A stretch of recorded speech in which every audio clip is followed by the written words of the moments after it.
In a heartbreaking story shared on social media, creator Jasmine Holden opens up about a devastating loss, the kind that changes everything in an instant.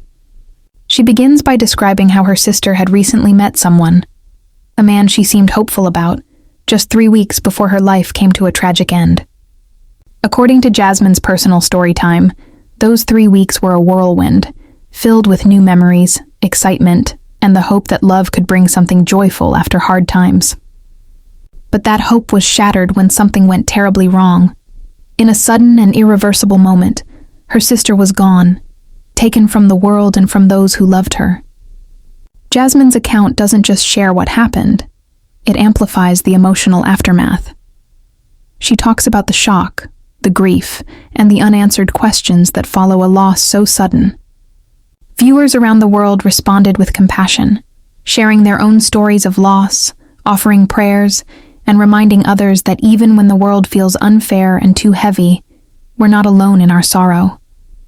This is more than a story about death.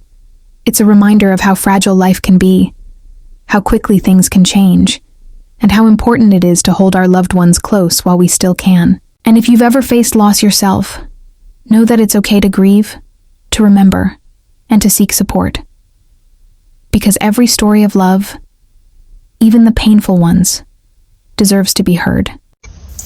This is a story about how my sister was unalived with a man that she met 3 weeks prior. So in 2014, my sister had just turned 27 years old, and she lived in another city in Pennsylvania with my mom. She was a loving, caring individual, and I feel like she was just kind of searching for love, but searching for love in the wrong places. She started dealing with this guy, and from what I understand, this guy was a drug dealer, and he didn't like kids. So that's a key part to this story. So one day, he, I guess, had went to New York City, did some things in New York City, and then he was on his way back to the city that they were living in. I guess he called her and said that he was going to pick her up so that they can hang out, and apparently they were supposed to go to the movies. So he comes into town and he picks her up. And when he picks her up, actually before they leave, my mom has this feeling, like she has this eerie feeling like something just isn't right. And so she said to her, she was just like, listen, if you're going anywhere, then you need to take your son with you. And my sister was like she was so determined to go out with this guy that she literally was like, okay. Even knowing that this guy didn't like kids, she was so desperate to go that she said, okay. So apparently, like the moments before she walked out the door, my mom said she got like another eerie feeling, and she just was like, you know what, never mind, just leave him here. So she leaves her son there with my mom, and then she goes out the door. So she goes with this guy, and apparently prior going to the movies, they make a pit stop at his apartment. So they're in the apartment, and from what I understand, while they're in the apartment, at some point she ends up going to the bathroom. And while she ends up going to the bathroom, there is a knock at the door. And from what I understand, with the knock at the door, he looks through the peephole and he sees somebody that he knows. That's a major part to this story. So he opens the door, and when he goes to open the door, this guy like kind of bum rushes into the door. So not the person that he saw in the peephole, it was a man. So he saw his ex-girlfriend in the peephole, so he opened the door, not thinking anything of it. However, come to find out, the ex-girlfriend had a new boyfriend, and she was setting him up. So he bum rushes through the door and comes in, gets him down on his knees, and somehow there's a scuffle, and he shoots the guy that my sister is dating in the back of the head. And when the shots go off, of course, you know, they're loud. So my sister was in the bathroom, so she didn't think anything of it. So she literally screamed. And when she screamed, because she heard the shots, that's how they knew that she was there. So they go back there to the bathroom and shoots her twice, once in the upper left arm and then down in the torso. And then they leave. So with them leaving, I guess neighbors heard gunshots, but never called 911. I guess maybe didn't want to be involved or what have you. So come to find out, the boyfriend and girlfriend who committed the crime called some crackheads and had them go back into the apartment and take his phone and my sister's phone. He paid them X amount of dollars to go in there and take the phones. So they go in, take the phones. They don't take any money. They don't take anything else that's in there. They literally take the phones. And then the girl that took the phone then does an anonymous call to 911 and says that she thinks she heard a shooting. However, by this time, they were already, they've been gone. They've already been laid in there, deceased. My mom said that she woke up out of her sleep. And when she woke up out of her sleep, she had just like this feeling. So when she looked, she saw that my sister, wasn't there, didn't come home. So she called her phone, and she said when she called it the first time, the phone rang. It rang until it went to the voicemail. No answer. So she said she waited a few minutes, and then she called the phone again. Well, when she called the phone again, the phone immediately went to voicemail. So at that point, I'm thinking they had already got a hold of the phones and then maybe turned the phones off so that, I don't know, maybe something with the locations or what have you. So my mom says, even though she was feeling away, it was late at night, so she went to sleep. So as she goes to sleep, there's a knock at the door. And so follow for part 2. This is part 2 on how my sister was unalived with the man that she met 3 weeks ago. To start off from the last video, so at exactly 5 o'clock in the morning, there was a knock on my mom's door. So she thought that she heard something and she wasn't sure. So then there was a knock again. So she gets up and she goes to the door and she says, "Who is it?" And when she says, "Who is it?" the 2 detectives were standing there and they stated who they were. So she opens the door. So when she opens the door, she's still kind of like frazzled. Like she's kind of almost feeling like she's in a dream because she opens the door and 2 detectives are standing at the door. So she's like, "Can I help you?" And they say, "Hi, ma'am, we're wondering if you know a woman by the name," and says my sister's name, Aisha Holden. And it's not funny, but my mom says, because if you had to know my sister, to know how she was, like she was funny. She always cracked jokes. Like you just couldn't really take her serious. So the first thing my mom says is, "Well, what did she do?" So they said, "Can we come in?" So she lets them in. So I guess they're like asking her all these different questions. Like, when's the last time she talked to her? And she's basically saying like, I've been calling her. The phone did ring, but now it's going to voicemail. And then she basically breaks down the situation that, she met this guy and that, he came to pick her up and he was supposed to be taking her to the movies. And, she went off with this guy and she hasn't heard from her since. She said she started calling her like around 11:45 midnight that night, and the phone, it rang for a little bit, and then she started calling it again, and it started going to voicemail. So, long story short, they ask her, at this point, she tells them like, "That's my daughter, like what's going on? Because what is all this about?" Like she's starting to get frustrated because you know how it is when the detectives come, they ask all these questions before they basically tell you what's going on. So at some point within the conversation, they ask her to sit down. And so she goes to sit down. And when she goes to sit down, they proceed to tell her that my sister was unalived.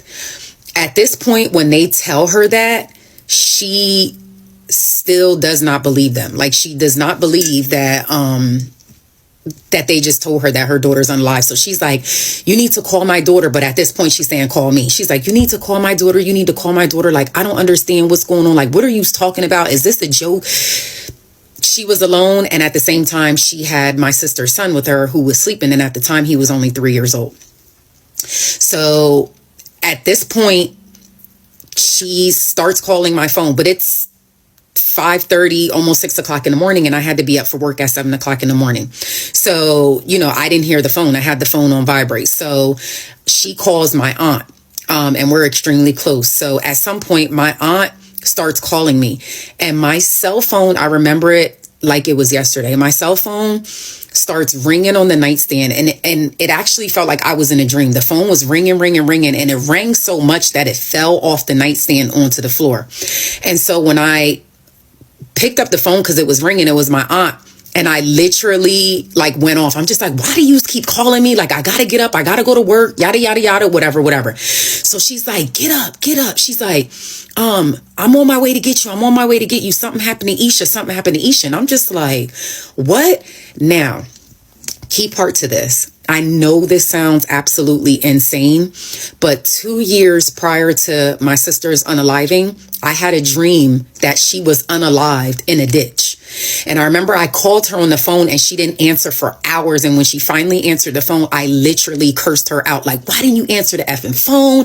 Like, I've been calling you. I had this dream. I was worried, yada, yada. So it's crazy that exactly 2 years to the date of that dream, my sister was unalived.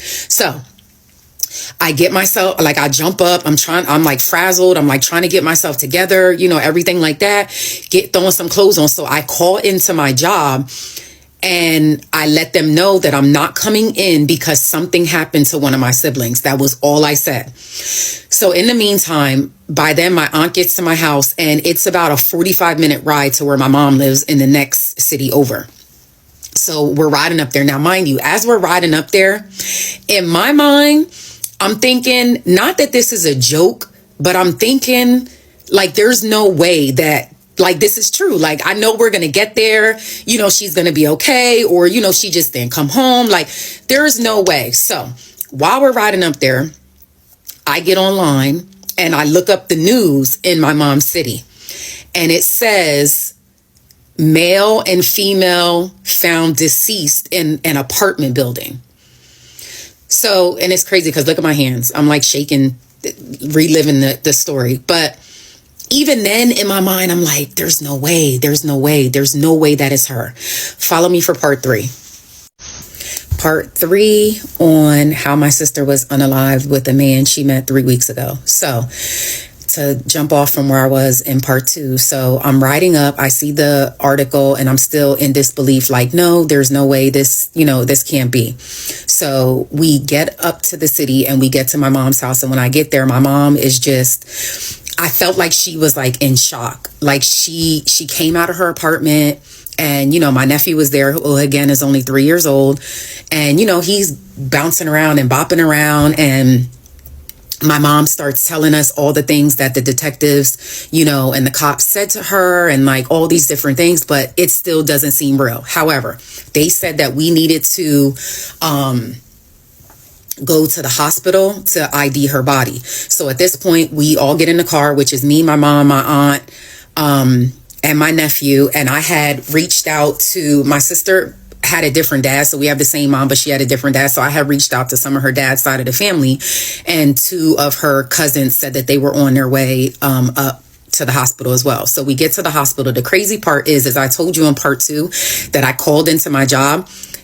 When I called into my job, instead of it being a private matter, which to this day I'm still disgusted, it literally spread like wildfire. They literally must have been chatting and like trying to find out information and all this other stuff. It got out so fast. So mind you, this is in a city 45 minutes over. It wasn't even in the city that I lived in. When we get to the hospital, we walk in, and the craziest thing happens. We go to security and we tell them why we're there. I gave the security my ID and everything like that, which is crazy, is the phone rang as I'm standing there. And guys, please forgive me because I'm a little shaky, because it's every time when I think about it, it's like reliving it all over again. But I'm standing in front of the security guard's office at the hospital, and the phone rings. He answers the phone, and someone on the phone says that they're me.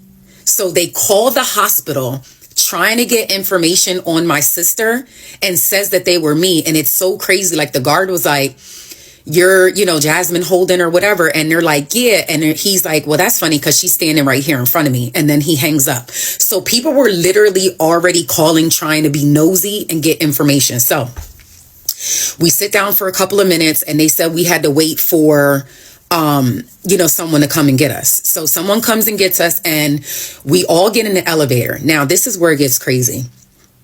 We get in the elevator, and still, I did not think that it was true that this was happening. I'm still like, no, we're going to go down there. We're going to ID the body. It's not going to be her.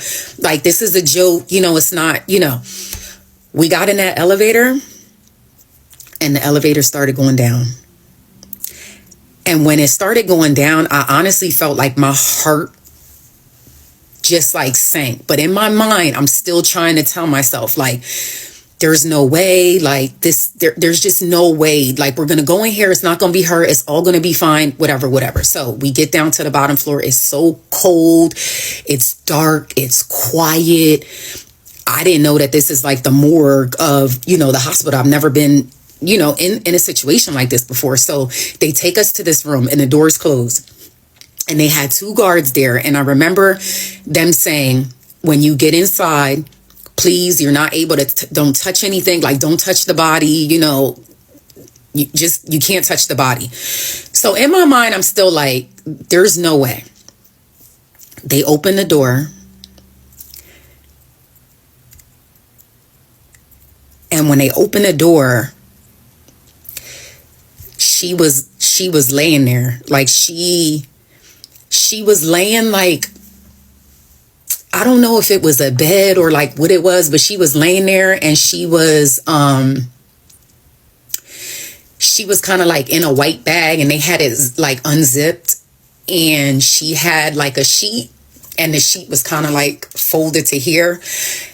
And the crazy part is, now you got to understand that me and my sister were a year, not even a year and a half apart. And so when I walked in there, and she was like just laying on the bed, and like, her eyes were like not closed, but they weren't open. She had like a little piece of blood like coming down her nose. And in my mind, I still did not believe that she was unalive. Like, I could have, like, I was standing there, and it was like, I felt like I saw her chest breathing. And I just remember, like I didn't hear anything around me, nothing around me, like nothing at all. Like, come back for part 4. This is part 4 on how my sister was unalived with the man that she met 3 weeks ago. Sorry, guys, I'm outside of my kids' soccer, and I don't want them to hear.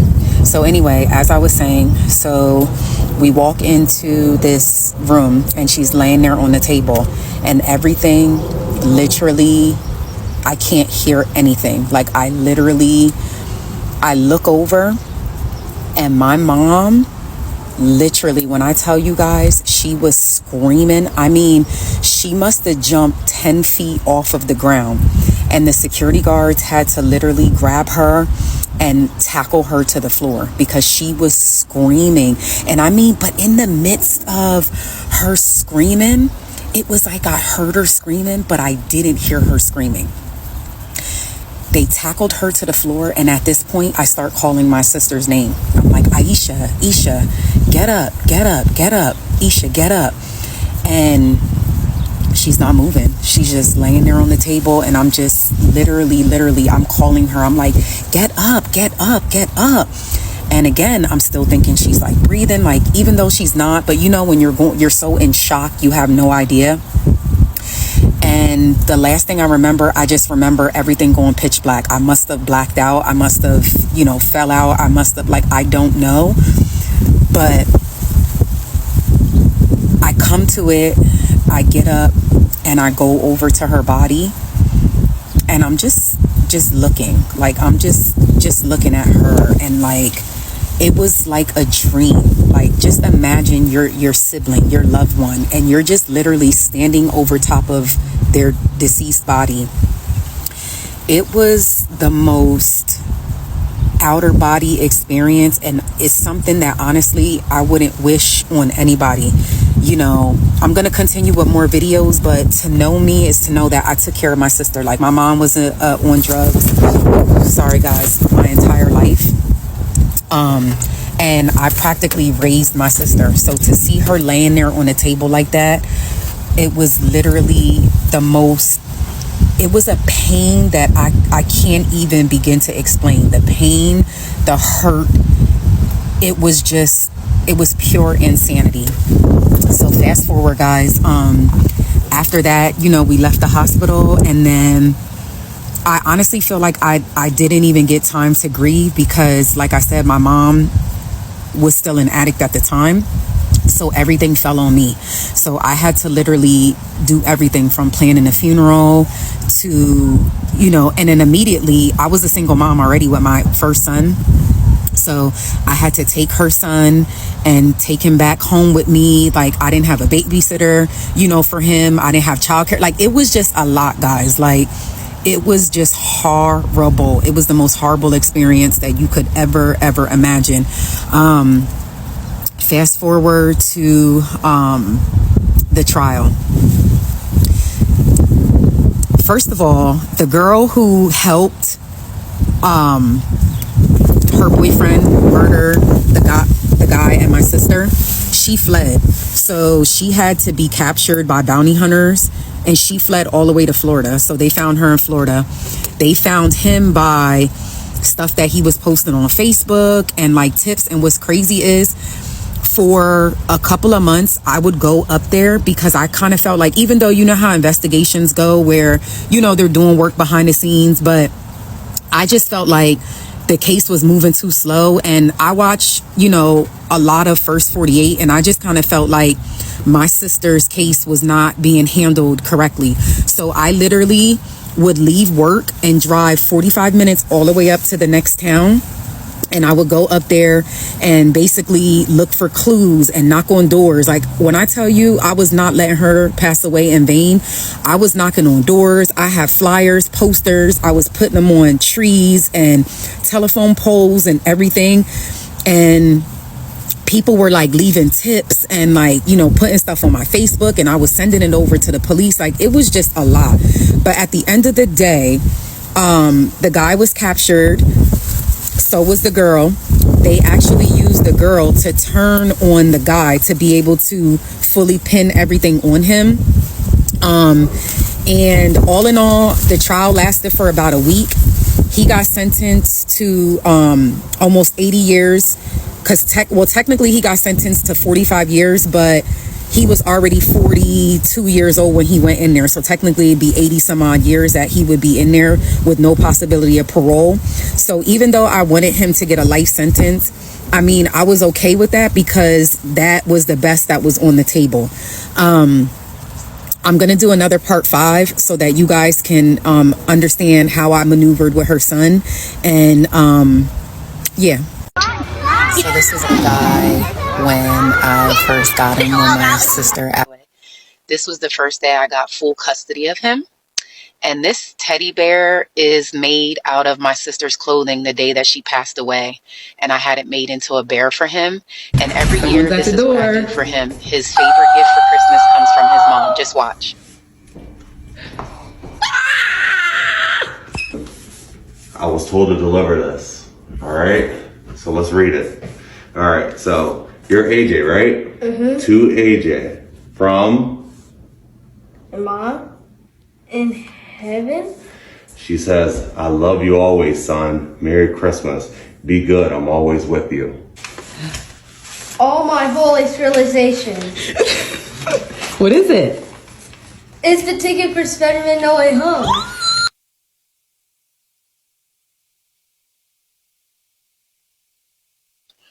And this is my baby now. He's 13.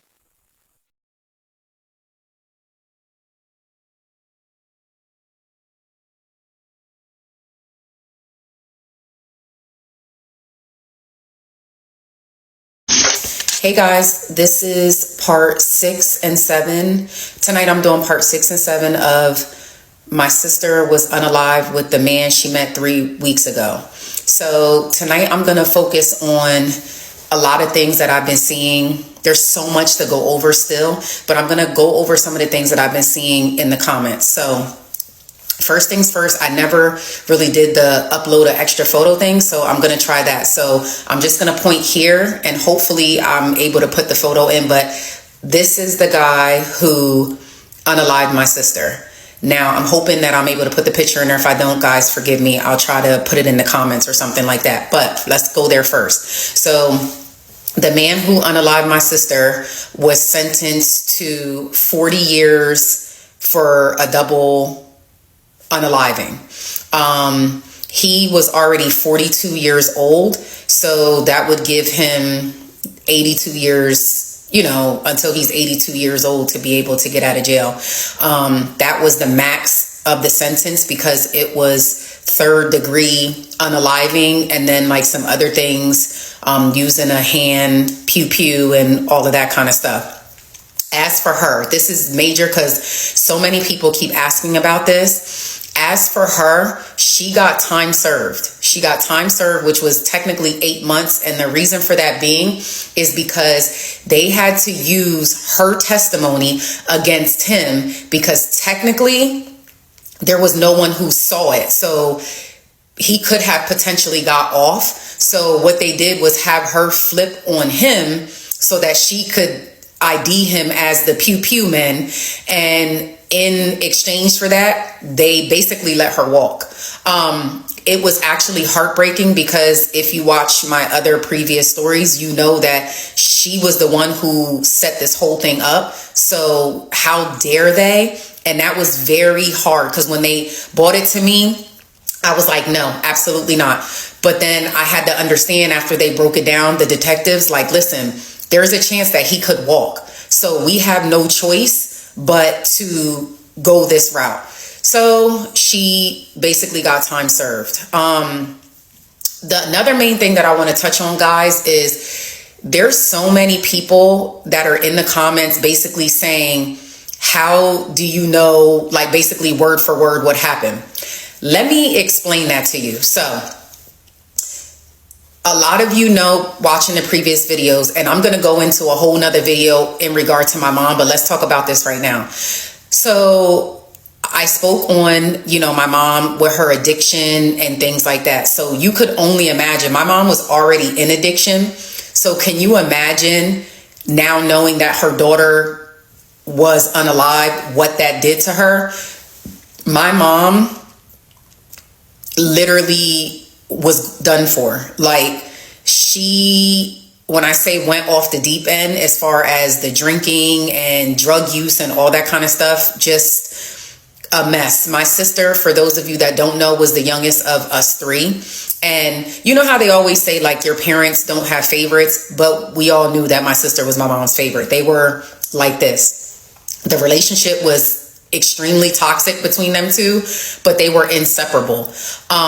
So that left me as the next of kin in line to be able to handle everything. So as far as like the investigation goes, so when the detectives were doing all their work and everything went through me. Everything, the phone calls, we got this evidence, everything that they were finding out, it was all going through me. The detectives were literally calling me for months, telling me how this went on. Also, there was cameras inside the boyfriend's apartment. So the cameras gave them pretty much a lot of the information. So you could hear the screaming, you could hear the knock at the door, you could, like, all of that stuff, you literally saw it all on camera and you could hear it. Now, I have to be honest with you guys. Some of the stuff, because that was my sister and I was still going through it and just so hurt, there was a lot of things that I didn't want to be a part of or I didn't want to see. Because I've had a previous family member who passed away, I knew how the investigation worked. So if you've been through this, you know that toward the trial or during the trial, they come with this manila envelope. And in the envelope is pictures of the actual crime scene and your deceased loved one and all of that. And I told the detectives from the beginning, please, do not, under any circumstances, show me any pictures of my sister deceased. I was the one that was in control of everything as far as my sister's funeral went. And a lot of you guys don't know, but I'm actually a beautician. And so I was strong enough to even do my sister's hair the day of her funeral. Again, I was still in shock. So it wasn't hard to do because it still did not hit me that she was gone. Like, yes, she was laying there. Yes, she was in the casket that I picked out. Yes, she was deceased. But it's still, because you got to remember, I got her son and then I went right into planning a funeral. So everything was moving. There was people around every single day. So I never got a chance to actually grieve. So I was moving, planning, never was alone. Like, so I told them, do not show me the photos. I wanted to remember my sister the way that I laid her to rest. I didn't want to see her laying there. I didn't want to see the scene. I didn't want to see blood. I didn't want to see any of that. I did not. So I ran the entire investigation, went through me. So for the people who keep asking, how do I know how this happened, that happened? Everything, the detectives called me every other day, or when a couple weeks went by, I was the point of contact. When the trial went on, I was the point of contact. When they came to me with the plea for her and the sentencing for him, everything went through me.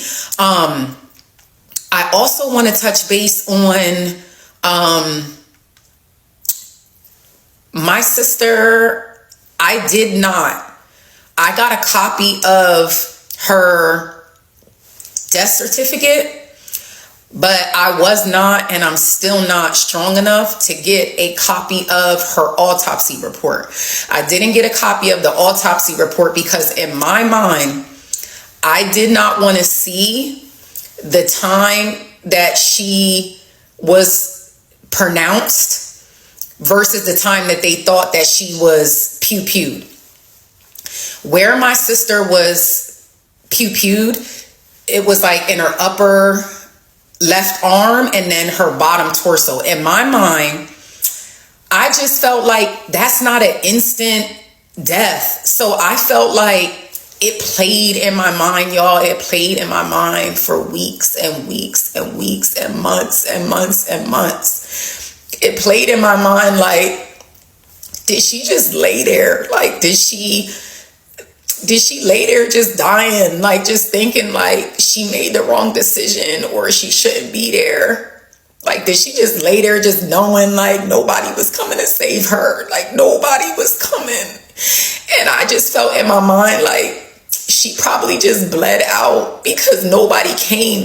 No one called 911. Like, so I, to this day, have not ordered a copy of her autopsy report because I didn't want to see those times. I didn't want to see the time that they believe she passed away to the time that they pronounced her, like in between. My soul cannot take feeling like she just laid there and just knew that nobody was coming. Like, nobody was coming. I'm gonna leave off here and then I'm gonna go to part 7. Okay, guys, this is part 7 of my sister was unalived with a man she met 3 weeks ago. So forgive me, guys. I had to get myself together. I want to touch base on in part 7 on some pieces from the funeral, and then also I'm calling out the church and what they did to me, because a lot of people are in the comments talking about the church. Let me tell you about the church. So the funeral happens. I planned the entire funeral. So from picking out the casket to, picking out her clothes. And what's crazy is now, I don't know if any of you have buried a loved one, especially someone extremely close to you. There was like so many things that I didn't know. Like, for instance, I don't know if you guys knew, but I had to get my sister bra and panties. Like, I didn't know that you bury the deceased. And forgive me, because a lot of people have been negative in the comments too, and it's not okay. But I had to buy bra and panties for my sister. Her favorite color was purple, so I buried her in purple. I got a rosary made to put to put in her hands, and it was purple. I put a picture of her son inside the casket with her. I picked the casket was beautiful. It was white. I got gold trim on it, and then I did her hair.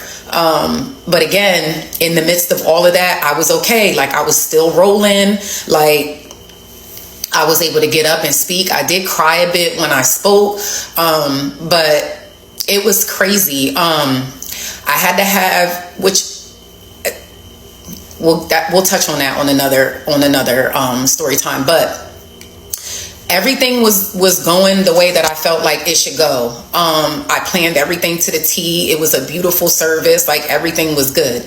I will say this: it did not hit me until when they have the casket, they have this thing where they like spin it like this, and when they spin it, the body goes down into the casket so that they can close it.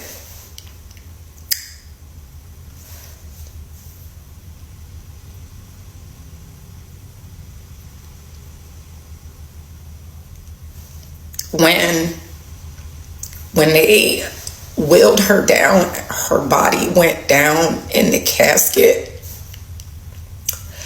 I lost it. Like, to me, it was giving, this is it. Like,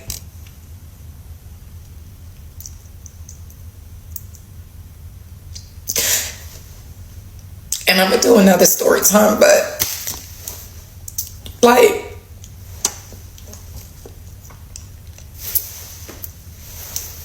y'all gotta understand, and I'm sorry, like I said, in my whole life, I would never cry on the internet. Like, I would never, but y'all, please just forgive me. I touched on, and I'm gonna do another story time on this too, but I touched on my mom's addiction and stuff. Like, it was me and her. Like, y'all don't understand. Like, it was days where my mom would be missing for 2-3 days at a time. There was days where, like, there was never no food. My mom would get her food stamps and she would sell her food stamps. And I would walk my sister miles in town, and we were so little. But I knew that if I could just get her to the soup kitchen, that we could eat.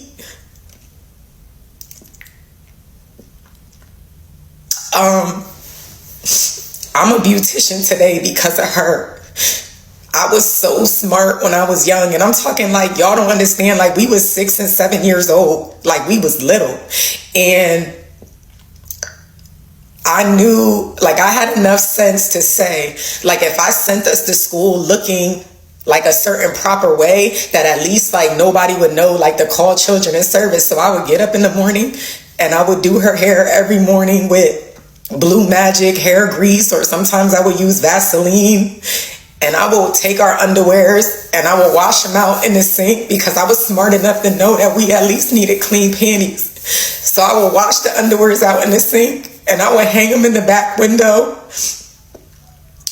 And it would be crazy, because sometimes in the wintertime, it was so cold outside that the underwear didn't dry in time. They would have icicles on them. Like, y'all don't understand. Like, I took care of her. When we was hungry, I used to go to my friend's house after school, and I used to pray that they would say, like, you could stay for dinner, because I knew that my only meals was in school. So regardless of anything, I went to school, so I could get breakfast and I could get lunch, but I knew I had to figure out dinner. So I would go to my friend's house after school, and I would pray that they would say, oh, you could stay for dinner. So what I would do is I would eat the food, but I would specifically eat half of the plate. And then I would like rush and act like I had to go home, and I would be like, well, can I take this with me? Because I would take it home for her, because I knew she was hungry. Like, when I tell you, y'all, like, y'all don't understand.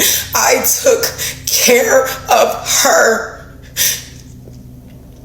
So, and it's so much more that I could share with y'all, but you don't understand. Like, when they wheeled her down and her body just went down into the casket. It was like everything went. The hurt, the pain, the hungriness, the not having clothes, the being made fun of, the bullying, like all of it.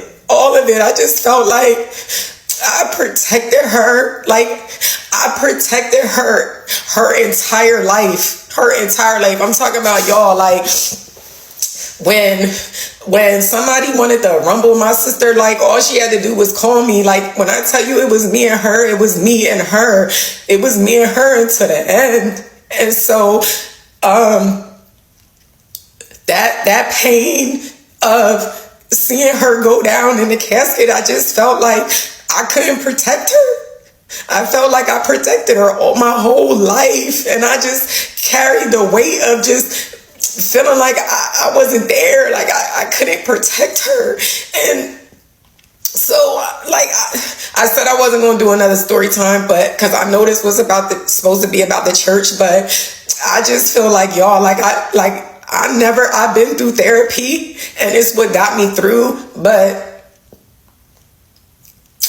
I just want to share this with the world. Like I just, if I can just help one person, one girl, one woman that just doesn't listen or listen to the signs or anything, like I just pray that y'all just watch this and just listen and be careful, about the people that you surround yourself with, and just make smarter decisions. I said I wasn't going to do another story time, but I'm going to come back and just do one more for tonight.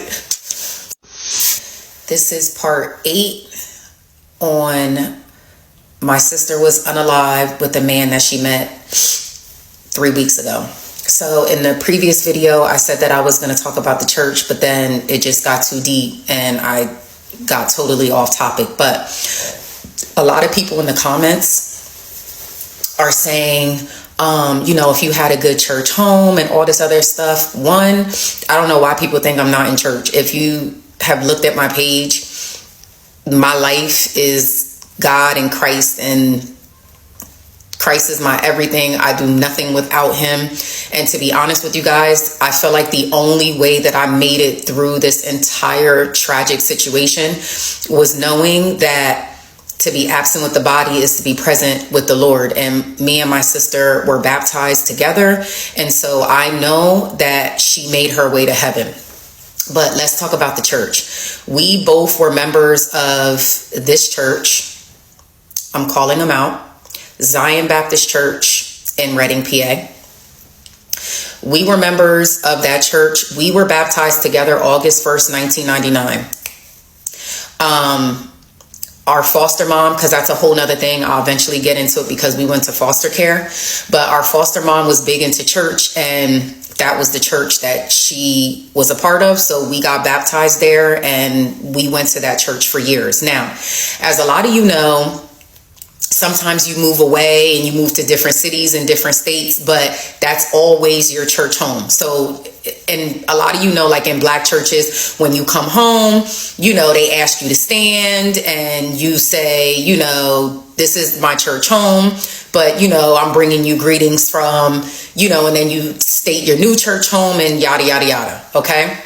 So not only that, what also is crazy is, in churches, you cannot be a member there and you can get married there. They rent out the hall when it's the people on the sick and shut in list. When they pass away, they have their funerals there, even though they haven't been to church in years, all of these different things. But let me tell you what they did to me. So, my sister was unalived, and what's the first thing you do and first people you lean on? Your family and your church family. I went to church. I paid my tithes and offering every Sunday, took my son to church, dressed him in the best of the best, showed up, was on time for years. So when my sister was unalived, the first thing I thought of was call my church, because I could do, her even if I didn't do her funeral there, I could at least do her repast, because my family has a great relationship with the funeral home that I buried her at. So I was like, okay, even if I use the regular funeral home, at least I could do the repast here, right? So I calls down to the church. I don't get no answer at first, so I leave multiple messages, right? So I'm leaving messages, I'm calling multiple times in a day because, I'm planning everything. I'm trying to get everything set. And this is simply to do the repast, because at this point, I already have the funeral planned out, but I wanted to do the repast and have a place that, family and friends and, we could gather and sharing memories and all these different things. So I'm calling. So day 1, nobody calls back. So day 2, I call, leave multiple messages, nobody calls back. So at this point, I have certain members of the church contact. So I reach out to, and I don't even know if they even deserve grace for me to even put their names out there. So I won't do that. But I reached out to one of the deacon and the deaconesses that I was close to, like the closest to, like literally knew them almost my entire life. Reached out to them, left a message with the husband, didn't hear nothing back, but I called the wife. So, called her up on the phone and basically just let her know that I was looking forward to using the church's basement, so that, now mind you, they have all kind of events there. All kind of knitting services, outside services, people's wedding receptions. Mind you, people that don't even go to church. I know people who have got married at Zion Baptist Church and were not members of the church. But okay, that's neither here nor there. So, just let them know, like, hey, I'm looking to use the basement of the church. I don't need anything additional. If there's a fee, I'll pay the fee, whatever it is. Or if you're not looking for a fee because I'm a member, I'm still going to I would love to give the church a donation for just allowing me to use the space.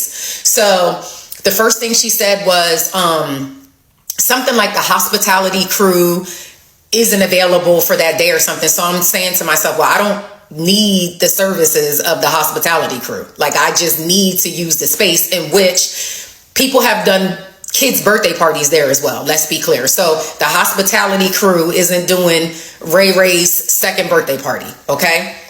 So that was the first excuse. So then I came back and I'm just like, I don't need the hospitality crew. Like, my family is willing to come in and help me, and we do the food and everything. We literally just need the space. That is it. Do you know that they tried to tell me, mind you, no one from the church called me to even ask me how I was doing, if I needed anything, Lord, to even give sis a prayer. Nobody called and checked for me. Meaning, this is a place that I go to every Sunday, that I pay my tithes to, that I am in prayer with, that I show up for, like my church home, as in I was a grown adult and been going to this church since I was like 9. No one called me. No one called to check on me. No one sent condolences, not a flower, not a card, nothing. So then I was told that because she moved away, technically she wasn't a member of the church. So I can't have her repast there. When then the reality was, because people at the church talk. So it got back to me. The reality was, the church didn't like the manner and how she passed away. And so because they didn't like the manner and how she passed away, they refused to allow me to have the repast at the church. So people who aren't members of the church can get married there. All of these other activities and things like that can go on. But my own church home, who I loved and trusted, did not allow me to do my sister's repast, not even the funeral. But they would not allow me. Zion Baptist Church in Reading, Pennsylvania, would not allow me to do my sister's repast at their church, which was my church, I should say, because they did not like the manner in the way that my sister was unalived. And so after the last phone call where I said that I didn't need the hospitality crew to assist with the repast, they just stopped answering my calls altogether. They did not return any calls. They didn't pick up the phone for me. They didn't check for me. They didn't ask, okay, well, did you still want to do this? No one called. No one called. So that's how I know it's true. Because if I asked you more than once and then you just flat out don't return the call, clearly it was true. But I will say this. Pastor Ed Lowe, who was our pastor, or Reverend Ed Lowe now, who was our pastor when we were children, drove up from Philly. Him and his wife is now on the other side in heaven. God rest her soul. I am so grateful for them because they came from out of town, would not take my money that I offered them to do my sister's services, did the services, and it was absolutely beautiful. In the end, everybody went out to eat at a restaurant, and we gathered at the restaurant, and that was all that I was able to do because it was so last minute.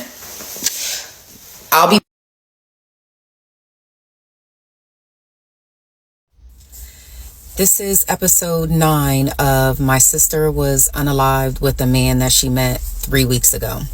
A lot of you guys have been asking in the comments about my mom and what happened to my mom and how she doing and things like that. So this episode is about her. So if you've been following my mini series in regard to my sister's unaliving, I had stated in a couple of videos back that my mom went with to ID her body. And when she went to ID her body, the last thing I remember was my mom jumping in the air literally about 10 feet. And then 2 of the police officers had to basically tackle her to the floor and hold her down because the screaming that replays in my head, like she screamed and screamed and screamed. I think she screamed until she literally had nothing left. Like there was nothing else. Like she had no voice.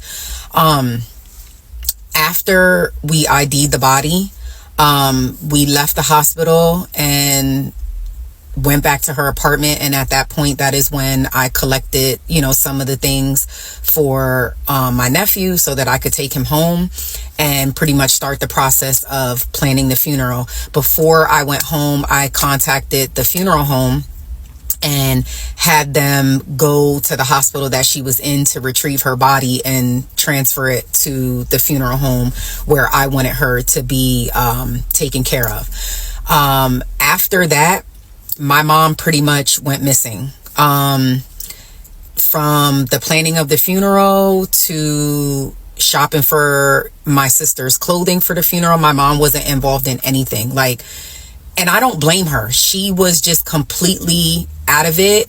And I feel like mentally she didn't even want to believe that her daughter was unalived. To this day, to be honest with you guys, I feel like she carries the burden of blame. If you watch my previous videos, I talked about how, my mom's been an addict my whole life. So, a lot of the things that we've been through, a lot of the things that we've seen, it all came from her addiction. Regardless of all of that, when I tell you, as I said in the previous video, my sister and my mom were like this. The relationship was so toxic, but it did not matter. My sister and my mom were inseparable. I remember one time my mom was living in an apartment with another family member, and that family member was HIV positive. And the apartment was it was a junkie house. They didn't even have a front door. They had a sheet up on the front door. And my sister would run away from our then foster home and go find my mom and stay in that crack house with my mom. That's how deep their bond was. But fast forward, my mom went missing. So she wasn't there to help with anything. The day of the funeral, my mom did not show up. She was not there. She was not around. But what I will tell you is, and I know, all right, when we got to the burial site, I remember pastor did the service and, you know, everything like that at the burial site. And I remember, like, I knew in my heart that my mom knew that my sister passed away, but I didn't want to not let her get that extra time with her. But I knew that she didn't want the time with other people. So what I did was, after the service was over, I made sure, like, I let everybody leave. Like, I told everybody, like, go ahead, go home. And I saw my mom, like, up in the corner of the funeral grounds, just kind of like off to the side, just looking. And so at that point, I just knew, like, she was not going to come around everybody. She was just not going to do that. So I let the guys, you know, the people that are in control of the cemetery, I just let them know, like, don't lower her body down.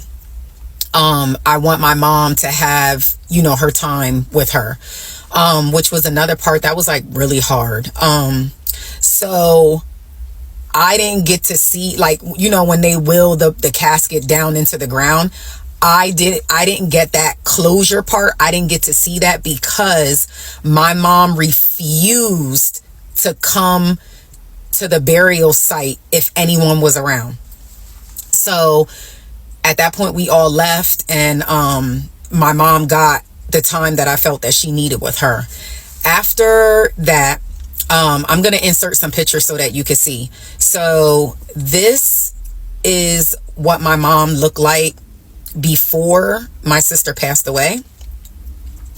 And then I'm going to insert, like, pictures now of what my mom looks like, you know, now. It's been really hard for her.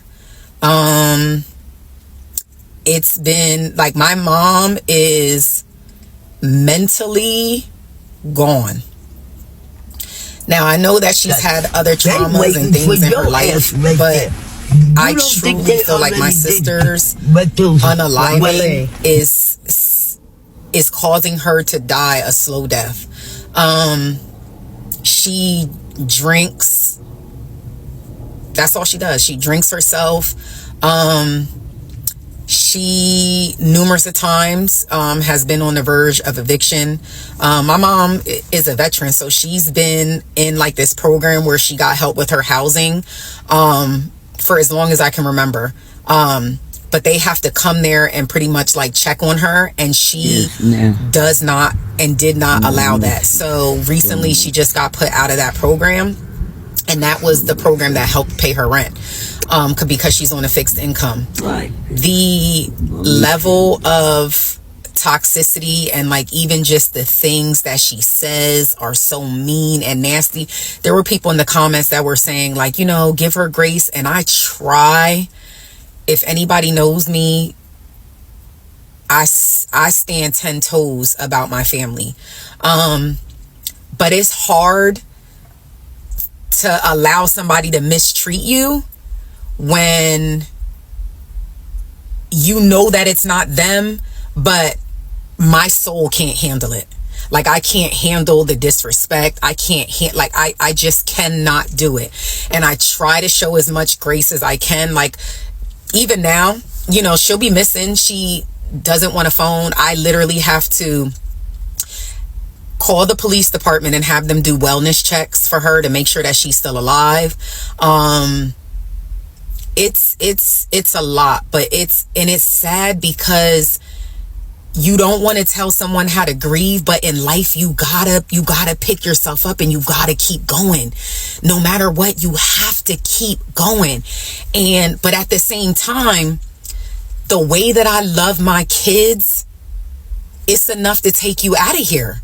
And so, like, I get it, I understand it, but I just wish that she would just let it go and she's just drinking herself and she's just dying slowly. Like, she just looks so bad. Like, she just is literally like a walking skeleton.